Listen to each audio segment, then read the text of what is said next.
कैलासवासी रोहित व्यंकट मुदिराज यांच्या वाढदिवसानिमित्त आज आपल्या वतीने अन्नदान करण्यात येते। काय भावना आहे, काय सांगा? कैलासवासी रोहित मुदिराज याच्या वाढदिवसानिमित्त दरवर्षी ते होता तेव्हाही ते काळेश्वर इकडे तिकडे सगळे जाऊन ते अन्नदान त्यांचे मित्र वाटप करत होते।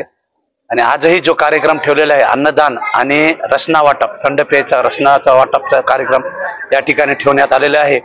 पहिला गोरक्षण हनुमान मंदिर, त्याच्यानंतर सरकारी दवाखाना हॉस्पिटल, शासकीय हॉस्पिटल, त्याच्यानंतर काळेश्वर, या सर्व ठिकाणी हे मित्रमंडळ रोहित मुदिराज यांचे मित्रमंडळ हे अन्नदान वाटपचा कार्यक्रम आणि रसना वाटपचा कार्यक्रम या ठिकाणी त्यांच्यातर्फे आयोजित करण्यात आलेला आहे।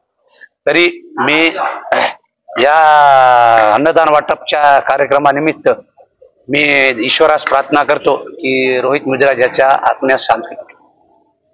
मित्र कैलासवासी रोहित व्यंकट मुदिराज आपल्या वाढदिवसानिमित्त आज अन्नदान करण्यात येते। काय कैलासवासी रोहित मुदिराज आमचा मित्र परिवार आहे। रोहित मुदिराज आमचा चांगला मित्र होता।